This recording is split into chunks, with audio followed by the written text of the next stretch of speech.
ఇల్లు మీది రిజిస్ట్రేషన్ ఖర్చు మాది. క్రెడై ప్రివిలేజ్ కూపన్ దక్కించుకోండి. ఈ మెగా ధమాకా ఆఫర్ పొందండి. CREDAI Vijayawada property show. మహనీయులు మహాపురుషులు పుట్టినటువంటి ఇళ్ళు ప్రదేశాలు ఖచ్చితంగా ఎప్పటికీ కూడా సందర్శించదగినటువంటి ప్రాంతాలుగా ఉంటాయి. మహానటుడిగా మహానేతగా తెలుగు నేలపైన తనదైన శైలిలో చరిత్రను లిఖించినటువంటి నందమూరి తారక రామారావుకి సంబంధించిన చెన్నై నివాసం ఇప్పుడు అమ్ముడుపోయింది. అసలు ఎందుకు అమ్మేశారు, ఎవరు కొన్నారు, ఆ నివాసాన్ని ఒక మాన్యుమెంట్గా ఉంచాలి అనేటువంటి కోరిక ప్రతి అభిమానిలోనూ ఉంటుంది. ఇప్పుడు ఆ నివాసాన్ని ఏం చేయబోతున్నారు, ఈ అంశాలను విశ్లేషించేటువంటి ప్రయత్నం చేద్దాం. మనతో పాటు సీనియర్ జర్నలిస్ట్, పొలిటికల్ అనలిస్ట్ ప్రభు గారు ఉన్నారు. ప్రభు గారు నమస్తే. నమస్తే. ప్రభు గారు, ఊహించిన విధంగా ఎన్టీ రామారావు గారిది ఆ మధ్య ఎలక్షన్స్ ముందరనుకుంటా బాగా ప్రచారం జరిగింది. చెన్నైలో ఒక ఇల్లు పాతబడిపోయింది, ఎవరు పట్టించుకోవట్లేదు.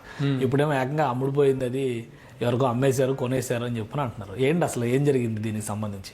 నిజంగా రామారావు గారి ఇల్లుని మాన్యుమెంట్గా చేయాలి, దాంట్లో ఉన్నటువంటి అప్పట్లో ఆయన వాడినటువంటి కాస్ట్యూమ్స్ కానీ సెట్ ప్రాపర్టీస్ ఇవన్నీ కూడా అలా ఉన్నాయి. ఒక శిథిలావస్థకు వస్తున్నటువంటి పరిస్థితి ఉన్నటువంటి సందర్భం ఉంది. అయితే దాన్ని వాళ్ళ కుటుంబం నందమూరి రామారావు గారి, ఎన్టీ రామారావు గారి కుటుంబం అంటే తెలిసిందే, చాలామంది కొడుకులు, కోడళ్ళు, మనవాళ్ళు అందరూ సెలబ్రిటీస్, ఆల్మోస్ట్ అందరూ కూడా చాలా ఉన్నతమైన పొజిషన్ ఉన్నటువంటి వాళ్ళే. అయితే ఇప్పుడు ఆ ఇంటిని ఏం చేయాలనేటువంటిది కుటుంబ సభ్యుల మధ్య ఒక ఇదిగా జరుగుతుంది. ఏ నిర్ణయం తీసుకునే పరిస్థితి అందరూ కలిసి దాని పట్ల ఒక ఇది తీసుకోవటం అనేటువంటిది సాధ్యపడలేదు. ఈ లోపల ఒక అనుకోని ఒక సంఘటన జరిగింది. ఓకే. ప్రముఖ నిర్మాత చదలవాడ శ్రీనివాసరావు గారు, ఆయన ఏషియన్ టింబర్ డిపోస్ని బాగా ఇండియాలోనే one of the top timber merchants వాళ్ళు. Okay okay. Top range timber merchants, international లెవెల్లో టెంపర్ బిజినెస్ చేసేటువంటి వ్యక్తి. అలాగే తెలుగులో చాలామంది ఆ రోజుల్లో కృష్ణ గారితో, కృష్ణరాజు గారితో, చౌన్ బాబు గారితో, నాగేశ్వరరావు గారితో, వీళ్ళందరితో గొప్ప అనుబంధం కలిగినటువంటి వ్యక్తి, సినిమాలు తీసినటువంటి వ్యక్తి ఆయన. వాళ్ళు చదలవాడ బ్రదర్స్, చదలవాడ తిరుపతిరావు గారు, చదలవాడ శ్రీనివాసరావు గారు, ఇద్దరు కూడా ఇండస్ట్రీలో చాలా ఇదైనటువంటి వ్యక్తులు, చాలా of course well blessed people, కోటాను కోటీశ్వరులు. అయితే ఆయన అనుకోకుండా మన చెన్నై ఏదో పని మీద వెళ్తుంటే పక్కన ఉన్నటువంటి వ్యక్తి ప్రసన్న కుమార్ గారిని ప్రొడ్యూసర్ ఉన్న రామారావు గారి కుటుంబానికి చాలా సన్నిహితమైనటువంటి వ్యక్తి, కౌన్సిల్ సెక్రటరీగా చేస్తున్నారు. ఆయన వీళ్ళందరూ సరదా ఏదో పని మీద మెడ్రాస్ వెళ్ళి వస్తుంటే ఇదే రామారావు గారి అని అంటాం జరిగింది. రామారావు గారి ఒకసారి చూద్దాం అని చెప్పేసి ఈయన అంటాం. ఇంట్లో లోపలికి వెళ్ళేటప్పటికి ఆ గేట్ మీద చెయ్యేస్తే కూడా వాచ్మెన్ వచ్చేసి అని చెప్పి ఆ గొడవ చేశాడంట. ఇంతలో వెంటనే ఇప్పుడు ఇప్పటికీ అక్కడ ఒక భద్రత కానీ నిర్వహణ కానీ ఉంది. ఒక వాచ్మెన్ ఉంటాడు, అనుకున్నంత స్థాయిలో లేదు, ఒక వాచ్మెన్ మాత్రం ఉంటాడు. ఇంతలో చేసేటప్పుడు అప్పుడు మోహన్ కృష్ణ గారికి ఫోన్ చేసి, రామారావు గారి అబ్బాయికి మోహన్ కృష్ణ గారికి ఫోన్ చేసి ఇలా ఇల్లు చూడటానికి వచ్చామంటే అప్పుడు ఆ వాచ్మెన్కి ఫోన్ చేసి చెప్తే వాచ్మెన్ తలుపులు తీస్తే లోపలికి వెళ్ళి చూస్తే ఇల్లంతా అసలు ఒక ఇదిలో ఉంది. అప్పటి ఆ జ్ఞాపకాలు ఇప్పటికీ అవన్నీ ఉన్నాయి. రామారావు గారి జ్ఞాపకాలు కానీ, రామారావు గారు సంచరించినటువంటి ప్లేస్, ఆ మహానుభావుడు నడిచినటువంటి, ఆ మహానుభావుడు నివసించినటువంటి ఇల్లు అనమాట అది. వీళ్ళందరూ రామారావు గారి ఆ సంస్థానం మొత్తం, ఆ సంతానం మొత్తం పెరిగినటువంటి ఇల్లు అది. ఆ ఇదిని చూడగానే ఈయనకి చాలా అభిమానం తన్నుకొచ్చింది చదలవాడ శ్రీనివాసరావు గారికి. ఇల్లు ఏం చేస్తున్నారు, దీన్ని ఎలా ఉంచారు, ఏం చేస్తున్నారంటే ఏం లేదు అలా ఉంచామంటే అమ్ముతారా, నేను కొంటాను అని అన్నాను. షాక్ అయ్యి ప్రసన్న కుమార్, అదేంటండి అంటే తీసుకుందాం రామారావు గారు ఇది అని అంటే, అప్పుడు తర్వాత వెళ్ళిగా నెగోషియేషన్స్ ప్రారంభమైన తర్వాత ఒకటే చెప్పాడు, వాళ్ళు ఏ రేటు చెప్తే ఆ రేటుకి మాట్లాడే పని లేదు, బేరసారాలు లేవు అంటే నేను యాస్టీస్గా తీసుకుంటానని చెప్పడం, వాళ్ళు ఒకది చెప్పడం. ఆ విధంగా ఆయన చదలవాడ శ్రీనివాసరావు గారు అంటే ఇంతమంది సంతానం ఉన్నారు, అందరూ కూడా మంచి పొజిషన్స్లో ఉన్నవాళ్ళు. ఇప్పుడు ఏపీ సీఎం గారు కూడా ఆయన అల్లుడు గారు. అలాంటిది అక్కడ నిర్వహణ కానీ చాలాసార్లు బాలకృష్ణ గారు కూడా ఎన్టీ రామారావు గారు వస్తు సంచయంతో ఒక మ్యూజియం పెడతాము, ఇప్పుడు రేపు అమరావతిలోనేమో ఎన్టీ రామారావు గారు 600 అడుగుల ఎత్తులో విగ్రహం, అక్కడ ఒక సాంస్కృతిక మ్యూజియం, ఇవన్నీ అంటున్నారు. అలాంటిది ఎన్టీ రామారావు గారు సజీవంగా ఉన్నది, వీళ్ళందరూ పెరిగినది, ఈ ఇల్లుని నిర్లక్ష్యంగా వదిలేశారు అనేటువంటి విమర్శలు విపరీతంగా వచ్చినాయి. ఏంటి ఇది నిర్లక్ష్యంగా వదిలేశారు? నిర్లక్ష్యంగా వదిలేయటం ఏమీ కాదు. వాళ్ళు తలుసుకుంటే ఆ ఇంటిని చేసుకుని ఎవరో ఒకళ్ళు హ్యాండ్ ఓవర్ చేసుకుని చేయటమే కాదు. అన్నదమ్ములు అంతమంది 18 మంది దాదాపు సంతకాలు చేశారు ఇప్పుడు ఈ డాక్యుమెంట్స్ మీద. మనవాళ్ళు, మనవరాళ్ళు, సంతానం అందరూ కలిసి అంతమంది ఒక కూడి దాని మీద ఒక నిర్ణయం తీసుకోవటం అనేటువంటిది సాధ్యపడలేదు. టైం కలిసి రాక జరిగినటువంటిది తప్ప అది చేసుకోవాలంటే వాళ్ళకున్నటువంటి స్థితికి, వాళ్ళకున్నటువంటి ఆస్తిపాస్తులకు అది పెద్ద మ్యాటర్ కాదు అది. ఇంతలో ఇది జరిగింది. ఓకే, ఎవరు పడితే వాళ్ళు అడిగితే ఇచ్చేటువంటి వాళ్ళు కూడా కాదు వీళ్ళు. అడిగిన వ్యక్తికి రామారావు గారి పట్ల ఉన్నటువంటి అపారమైనటువంటి గౌరవ ఏంటి ఆయనకి ఇప్పుడు చాలా మంది అభిమానులు ఉన్నారు. మొన్న కూడా ఎన్టీ రామారావు గారి హవాలో మంత్రులు అయిన వాళ్ళు, గొప్ప గొప్ప వాళ్ళు అయిన వాళ్ళు కూడా ఉన్నారు. వాళ్ళకంటే ఈయన భిన్నమైన వారు ఎలా అవుతారు చెప్పండి? భిన్నమైన వాళ్ళు, డబ్బులు ఉండే వాళ్ళు అనేటువంటిదే కాదు, ఆయన పట్ల ఒక కృతజ్ఞతాభావం కలిగేటువంటి వాళ్ళు వీళ్ళు.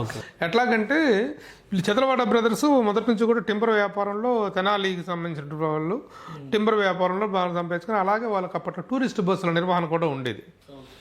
రామారావు గారు ఉన్నట్లుగా ఒక ఉధృత స్థాయిలో ఉన్న రోజులు అంటే దాదాపు 1960s ఆ ప్రాంతాలు, 60s 70s ఆ ప్రాంతాల్లో అప్పట్లో ఈ టూరిస్ట్ బస్సుల వాళ్ళకి ఒక ప్రధాన ఆకర్షణ ఏంటంటే తిరుపతి పుణ్యక్షేత్ర దర్శనము, తిరుపతి ఆ చుట్టుపక్కల ప్రాంతాలతో పాటు ఇంకొక ప్రధాన ఆకర్షణ ఎన్టీ రామారావు గారి దర్శనం. ఓకే, ఉదయం 7 మద్రాసు తీసుకెళ్ళి మెడ్రాస్లో ఎన్టీ రామారావు గారి దర్శనం. ఆ విధంగా టూరిస్ట్ బస్సులు నడుపుతూ రామారావు గారిని ఆల్మోస్ట్ ఈ టూరిస్ట్ బస్సులతో పాటు రెగ్యులర్గా వెళ్ళటం, ఆయన చూడటం, ఆ రోజున ఆయన వచ్చి ఆ టూరిస్టులతో పలకరిస్తాం, ఆప్యాయంగా పలకరిస్తాం. ఏం బ్రదర్ ఏ ఊరు, వాళ్ళకి భోజనాలు కూడా ఏర్పాట్లు చేసేవాళ్ళని చెప్పారు.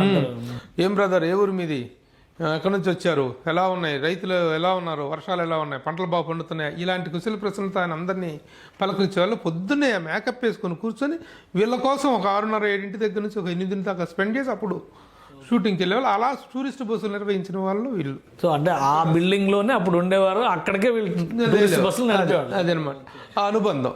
ఆ తర్వాత కాలం కలిసి వచ్చి వీళ్ళు చాలా పెద్దవాళ్ళు అయ్యారు, చాలా చాలా వేల కోట్ల అధిపతులు అయ్యారు. ఈ రోజున అనుకోకుండా అక్కడికి వెళ్ళి చూడటం అది జరుగుతుంది. రామారావు గారి ఇల్లు అదే కాకుండా వాళ్ళకు దూరపు బంధుత్వం కూడా ఉంది. రామారావు గారికి వాళ్ళ బంధువుల్లో ఎవరికో ఇచ్చి పుచ్చుకోవటాలు జరిగిందనమాట. కాబట్టి ఈ అన్ని అనుబంధాల దృష్ట్యా ఆ ఇంటిని మేము తీసుకుంటామంటే ఎవరు పడితే వాళ్ళు కాదు కదా. రామారావు గారి పట్ల విశేషమైన అపారమైన గౌరవం ఉన్నటువంటి వాళ్ళు కాబట్టి వాళ్ళు చక్కగా దాన్ని మెయింటైన్ చేస్తారు, దీంతో ఇచ్చారు. సో ఏం చేస్తారు ఇప్పుడు ఆ బిల్డింగ్ ఏం చేస్తారు? కొన్ని మోడిఫికేషన్స్ అవి కూడా జరుగుతున్నాయంటే అవన్నీ వచ్చినాయి. ఇప్పుడు అవన్నీ మొత్తం శుభ్రం చేసేసి అది బజుల్లా రోడ్డు, టీ నగర్లోని బజుల్లా రోడ్డు. ఆ బజుల్లా రోడ్డు ఒక వైభవం ఒక రోజుల్లో. ఎదురుగా దాసరి నారాయణరావు గారి ఇల్లు, దానికి జస్ట్ కొంచెం పక్కన బిల్డింగ్ ఎదురుగా బిల్డింగ్ దాసరి నారాయణరావు గారి ఇల్లు. ఇది డిఎన్ఆర్, ఎన్టీఆర్, డిఎన్ఆర్. ఇక రామారావు దాసనారావు అంటే రాత్రి 10 దాకా, తెల్లారి 3 దాకా కథా చర్చలు అవి జరుగుతూ ఉండేవి. ఈయన నిద్రలేసే టైం ఇది. ఆయన ఇంకా బజార్కి ఎవరు వాచ్మెన్లు గుర్కాలు అవసరం లేదు, వాళ్ళిద్దరికి ఆపలే సరిపోతుంది అనుకునేటువంటిది పెద్ద ప్రతీతి అప్పట్లో. ఆ విధంగా ఆ ఇంట్లో ఇప్పుడు పెద్ద ఫ్లైఓవర్ పడింది, చాలా బిజియెస్ట్ రోడ్ అయింది అది. సరే ఆ ఇంటిని అలా ఉంచేసి దాన్ని బాగా చక్కగా ఒక మాన్యుమెంటల్గా తయారు చేసి రామారావు గారికి అవన్నీ ప్రిజర్వ్ చేస్తూ ఒక రకంగా రామారావు గారి స్మృతి మందిరం లాగా కూల్ చేసో లేదా ఇంకోటి ఏదో అసలు ఆయన మా తరం కాదు, మా తరతరాలు పోయినా సరే అది రామారావు గారి ఇల్లుగానే ఉంటుంది. ఎన్ని కోట్లు పెట్టుకొని దాన్ని ఆ విధంగా ఆయన మీద స్మృతిపదంగా ఉంచుతామని అంటే అది రియల్లీ గొప్ప కాన్సెప్ట్. అది వాళ్ళకి ఉన్న అభిమానానికి అంత. ఎవరైనా కొనుక్కుంటే ఏం చేస్తారంటే కొలగొట్టేసి అపార్ట్మెంట్స్కి డెవలప్మెంట్కి ఇస్తారు 1000 గజాల స్థలం దగ్గర. ఆ శ్రీనగర్లో 1000 గజాలంటే మామూలు ప్రాపర్టీ కాదు, అది అక్కడ చాలా డిమాండ్ ఉంటుంది. అలాంటి దాన్ని ఇంకా మోడలింగ్ చేసేసి చక్కగా తయారు చేసి దాంట్లో మన దానవీర సూరకర్ణలో సింహాసనం మీద కూర్చుని ఉంటారు రామారావు గారు. ఆ సింహాసనం కూర్చున్నట్టు దాన్ని మళ్ళీ అలాగే రిప్లికా తయారు చేయించి దాంట్లో రామారావు గారి విగ్రహాన్ని అలా ప్రతిష్ఠింపజేయాలనేటువంటిది వాళ్ళ ఆకాంక్ష. చదలవాడ శ్రీనివాసరావు గారు వ్యక్తం చేసినటువంటి. ఇంతమంది కొడుకులు ఇంతమంది సంతానం ఎవరో చేయలేంది చదలవాడ శ్రీనివాసరావు గారు చేయలేదు అనేది కాదులేండి. నిజంగా ఇదేంటంటే ఇది ఒక చిన్న విమర్శకు దావిచ్చేటువంటిది. అవును, అంటే అందరిలో అదే ఉంది. ఇప్పుడు నిజంగా ఆయన ఘనత నుంచి వీళ్ళంతా ఉద్భవించిన వారు అయినప్పుడు ఆయనను గౌరవించుకోవాల్సిన బాధ్యత ముందు వీళ్ళకు ఉంటుంది కదా. ఈ ప్రశ్న ప్రతి ఒక్కళ్ళు విమర్శ చేసే వాళ్ళు అందరూ అంటారు. సో ఆ చర్చకి ఎవరు సమాధానం చెప్తారు? ఆ చర్చకు సమాధానం ఏం లేదు, వాళ్ళు చేసుకోలేక కదా. నిజంగా చేసుకోతే వాళ్ళకు ఉన్నటువంటి దీంట్లో అంతమంది కలిసి వచ్చి దానికి ఒక కార్యాచరణ రూపొందించుకోవటానికి సాధ్యపడలేదు. అనుకోకుండా అది వాళ్ళు అనుకుంటున్నారు త్వరలో చేద్దాం అనుకుంటున్నారు. బాలకృష్ణ గారు ఆ విషయంగా కొన్ని నిర్ణయాలు తీసుకోబోతున్నారు. ఇంతలో ఇది కలిసి వచ్చింది. వీళ్ళు నేను తీసుకుంటాను, నేను దాన్ని చేసుకుంటాను అని వీళ్ళు ముందుకు రావటం ఇది ఒక గొప్ప చేశారు. అదే అంతే అభిమానులుగా. ఇంకోటి ఏంటంటే వాళ్ళు చేసుకుంటే అది పెద్ద ఇది కాదు, ఒక అభిమానిగా వీళ్ళు తీసుకొని దాన్ని చేయటం అనేటువంటిది రామారావు గారికి వచ్చినటువంటి వారి పట్ల ఉన్న గౌరవానికి ఒక చిహ్నంగా చెప్పుకోవచ్చు మనం. సో ఇంతమంది సంతకాలు పెట్టారు అంటున్నారు కదా. ఒక డౌట్ నాకేంటంటే, అంటే అడగకూడదో తెలియదు. ఇప్పుడు లక్ష్మీపార్వతి గారు ప్రతి వివాదంలో నా దేవుడు అని చెప్పని వస్తున్నారు. మరి ఇప్పుడు ఆయన ఆస్తి అన్నప్పుడు ఆమె సంతకం అవసరం అవుతుందా, ఆమె కూడా సంతకం పెట్టారా లేదంటే? అవసరం లేదని ఇటువంటిది. ఎందుకంటే ఆ ఇల్లు రామారావు గారు బసవతారకం గారి పేరు మీద కొన్నారు. Okay okay. భార్య పేరు మీద పెట్టారు ఆయన రామారావు గారు. సో వీళ్ళకి ఎవరికి సంబంధం కాబట్టి వీళ్ళకి ఎవరికి ఆవిడ ఎక్స్క్లూజివ్ ప్రాపర్టీ అయితే ఎక్స్క్లూజివ్ ప్రాపర్టీ వీళ్ళకి చెందుతుంది తప్ప ఆవిడకి ఎలాంటిది లేదు. అదే కనుక జరిగితే భారతరత్నకు అడ్డం పట్టేట్టుకునే ఉండేది కదా. అదే భారతరత్న రామారావు గారికి రాకపోవడానికి ఎన్నిసార్లు ప్రయత్నించిన అవసరంలా ఆయనకు అర్హతలకు ఉన్నటువంటి గొప్ప గౌరవం అది, దక్కాల్సిన గౌరవం అది. దానికి ఉన్నటువంటి టెక్నికల్ ప్రాబ్లమ్స్ ఇవి కాబట్టి వాళ్ళు దాని విషయంలో అది అందరికీ తెలిసినటువంటి ఓపెన్ ఫ్యాక్ట్ అది. కాబట్టి ఇది ఇక్కడ వివాదం తలెత్తే అవకాశం లేనే లేదు. సో ఇంకా అట్లాంటి న్యాయపరంగా ఏమి ఎవరైతే original legal heirs of that property అనేటువంటి వాళ్ళు ఉన్నారో వాళ్ళందరూ సంతకాలు చేయడం జరిగింది, కుటుంబ సభ్యులంతా చేయడంతో ఆ సేల్ డీడ్ అనేటువంటిది ఎలాంటి వివాదాలకి తావు లేకుండా క్లియర్ టైటిల్ అంటారు చూసారు, క్లియర్ టైటిల్ గా దాన్ని శ్రీనివాసరావు గారు సొంతం చేస్తారు. ఇప్పుడు శ్రీనివాసరావు గారు ఇదంతా రెడీ చేసినాక ఏమన్నా ఆవిష్కరణ చేస్తారు డెఫినెట్ గా. ఇంకొక జనవరి నెలాఖరు లేదా ఫిబ్రవరిలో మొత్తం పూర్తవుతుంది. పూర్తయిన వెంటనే ఆ విధంగా ఎన్టీఆర్ హౌస్, ఓకే, దానికి ఎన్టీఆర్ హౌస్ అని నామకరణం చేసి ఆ ఎన్టీఆర్ హౌస్ చిన్న ఇనాగరేషన్ లాగా చేసి ప్రముఖులందరినీ పిలిచి ఒకసారి అందరికీ ఆనాటి జ్ఞాపకాలను అలా గుర్తు చేసేటువంటి ఒక గొప్ప కార్యాచరణ కూడా రూపొందించుకుంటున్నారు చదలవాడి శ్రీనివాసరావు గారు. వాళ్ళు ఏంటంటే వితరణశీలత అనేది డబ్బు చాలా మందికి ఉంటుంది. ఉన్న డబ్బుని సద్వినియోగం చేసుకోవటం, ఒక మంచి కార్యక్రమాలకు వినియోగించినప్పుడే సంతృప్తి అనేటువంటి ఒక కాన్సెప్ట్తో ఉన్నటువంటి. ఎందుకంటే చదలవాడి శ్రీనివాసరావు గారు కరోనా టైంలో ఇండస్ట్రీలో చేసిన సర్వీస్ అంతా ఇంత కాదు. అదే కాకుండా ఇప్పుడు చిత్రపురి కాలనీ వివాదాల్లో ఇరుక్కున్నటువంటి 4,000కు పైగా కుటుంబాలు ఉన్నటువంటి ఆ చిత్రపురి కాలనీ ఈ కోర్టు వివాదాల్లో ప్రభుత్వం స్వాధీనం చేసుకోబోతున్న టైంలో ఆయన కొన్ని కోట్ల రూపాయలు కట్టి దాన్ని విముక్తి చేయించినటువంటి వ్యక్తి. ఈ రోజున ఆ చిత్రపురి కాలనీ కుటుంబాలన్నీ కూడాను ఆయనకి రుణపడి ఉంటాయి.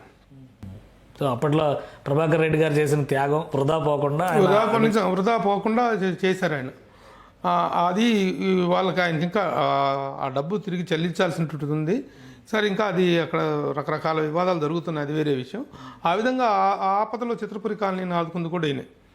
ఆ తర్వాత ఇక కరోనా టైంలో అయితే చిన్న చిన్న ఆర్టిస్టులు, టెక్నీషియన్స్ మొదలుకొని పోస్టర్ బాయ్స్ కూడా ఆయన ఆర్థిక సహాయం అందించినటువంటి వితరణశీలి చదలవాడి శ్రీనివాసరావు గారు అండ్ తిరుపతిరావు గారు, ఆయన అన్నయ్య గారు. సో అంటే NTR house is in good hands, మొత్తానికి గుడ్ హ్యాండ్స్. ఎవరో ఏమో ఆందోళన చెందాల్సిన అవసరం లేదు. అది ప్రతి ఒక్కరు కూడా లైఫ్ లాంగ్ వాళ్ళకి అతను ఒకటే రాశారు, నా కొడుకులకు కానీ నా పిల్లలకు కానీ ఎవరికి కూడాను అందరూ కూడాను దీన్ని ఒక వారసత్వ సంపదగా చూసుకోవాలనేటువంటి లక్ష్యాన్ని మాత్రం వ్యక్తం చేసినటువంటి సందర్భం.